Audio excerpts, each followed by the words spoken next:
5 अनाथ बेटियों की जालिम चाची के साथ होली। दिव्या, दृष्टि, रेखा, सुमन, गीता पांचों बहनें फूट फूट कर रो रही थी। तभी उनके चाचा रोते हुए घर पर आते हैं। चाचा जी आप आ गए? कहाँ है हमारे माता पिता? चाचा जी आप जब क्यों हो बताओ ना। अब तुम्हारे माता पिता कभी नहीं आ पाएंगे।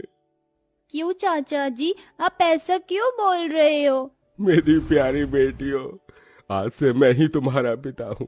तुम्हारे माँ पिता भगवान को प्यारे हो गए हैं। अब वो भगवान के पास ही रहेंगे। नहीं ऐसा मत कहिए। बताइए हमारे माता पिता कहाँ हैं? उनके बिना हम कैसे रहेंगे? पांचों बेटियों की बातें सुनकर सर्वेश उन्हें गले से लगा लेता है, जिसके बाद वो रोते हुए अपने कमरे में आता है, जहाँ उसकी पत्नी निकिता उससे कहती है, कराए अपने भैया भाभी का अंतिम संस्कार? हाँ कराया। चलो ये तो ठीक है, लेकिन अब मुझे ये बताओ, इन 5 लड़कियों का क्या होगा? तुम ये कैसी बातें कर रही हो? इनका क्या होगा मतलब? अरे ये अनाथ हो गई हैं। इस घर के अलावा इनके पास और कोई रहने का ठिकाना भी नहीं है।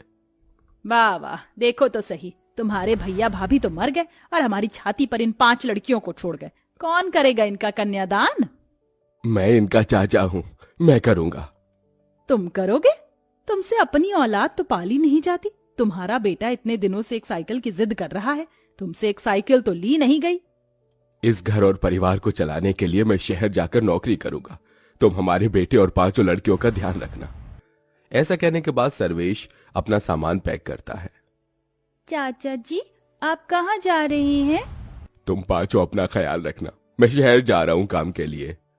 सर्वेश उनकी शादी के लिए पैसे जोड़ने शहर चला जाता है। इधर उसके जाते ही निकिता अनाथ बहनों के ऊपर अत्याचार करना शुरू कर देती है। अब ये मेरा मुंह क्या देख रही हो? इस घर में तुम्हें फ्री पोकट की खाने को नहीं मिलेगी। चलो जल्दी जल्दी काम करो, घर में बहुत काम है।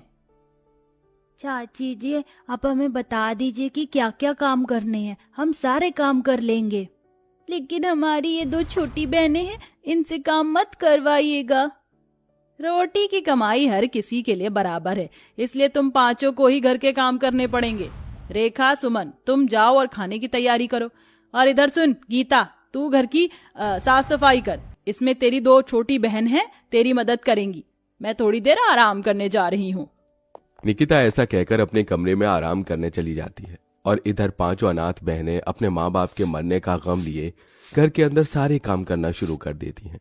सब्जी बनाते हुए रेखा का हाथ जल जाता है।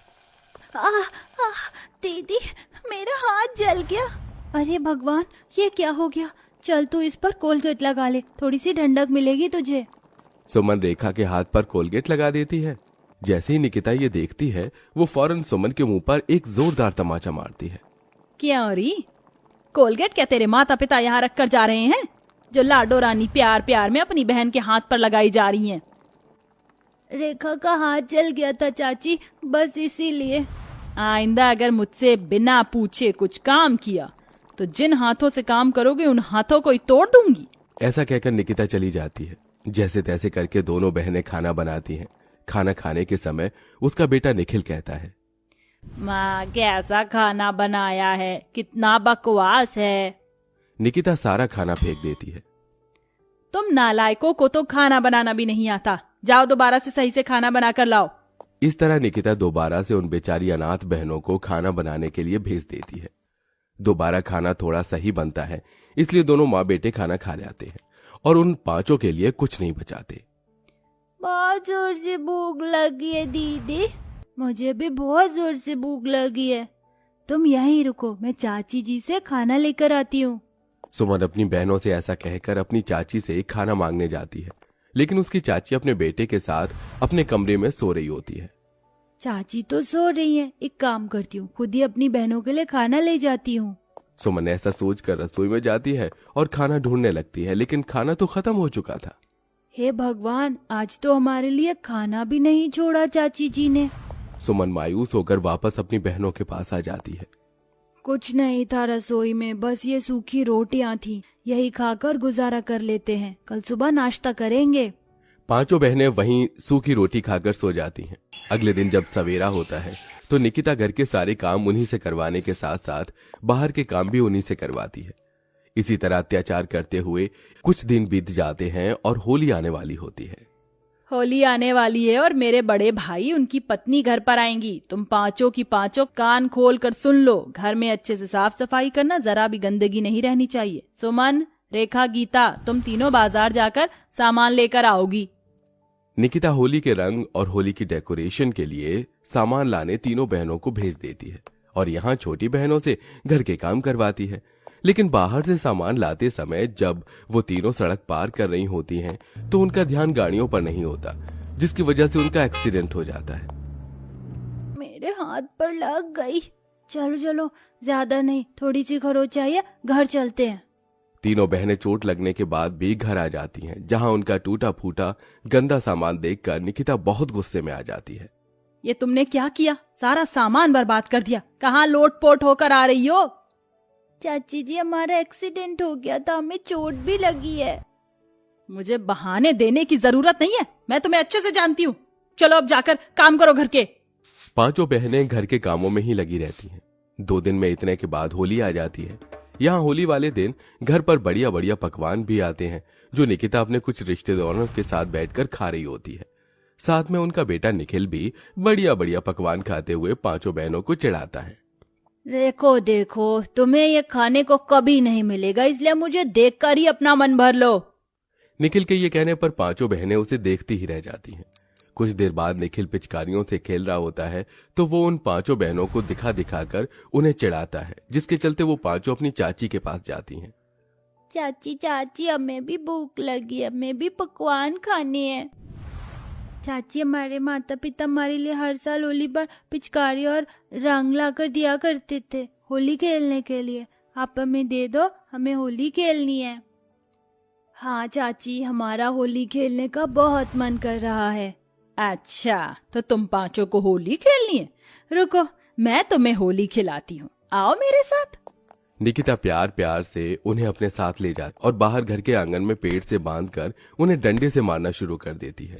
इसे कहते हैं लठमार होली। आज तुम्हें इतना मारूंगी कि होली का भूत तुम्हारे सर से हमेशा के लिए उतर जाएगा। लाठी मारने के बाद वो उन पांचों बहनों के ऊपर कीचड़ और गोबर लाकर फेंकती है। गुलाब और रंग से होली खेलने की तुम्हारी औकात नहीं, इसलिए तुम्हारे लिए कीचड़ और गोबर ही सही है। इस तरह का बर्ताव करने के बाद निकिता उन्हें खोल देती है। खत्म हो गई तुम्हारी होली। अब हाथ मुंह धोकर घर में बाकी के काम है, देख लो। ऐसा कहकर वो चली जाती है और पांचों बहनें रोती रह जाती हैं। कुछ ही देर बाद निकिता होली खेलने की वजह से भीग जाती है। वहीं उसका फोन भी स्विच ऑफ होने वाला होता है। वो घर में चार्जिंग पर अपना फोन लगाने आती है। उसी दौरान उसे बहुत तेज करंट लगता है। ये देख पांचों बहनें उसे बचाने के लिए उसका हाथ लकड़ी से मारकर बोर्ड से छुड़ा देती हैं। चाची जी, होश में आइए, आपको कुछ नहीं होगा। चाची जी, होश में आने की कोशिश कीजिए। तभी निकिता को होश आता है। ये सब देखने के बाद उसे अपनी गलती का एहसास होता है। कुछ देर पहले ही मैंने तुम्हारे पर इतने अत्याचार किए और जब से तुम इस घर में रह रही हो तब से ही मैं तुम्हारे ऊपर अत्याचार करती आ रही हूँ, लेकिन फिर भी तुमने मेरी जान बचाई।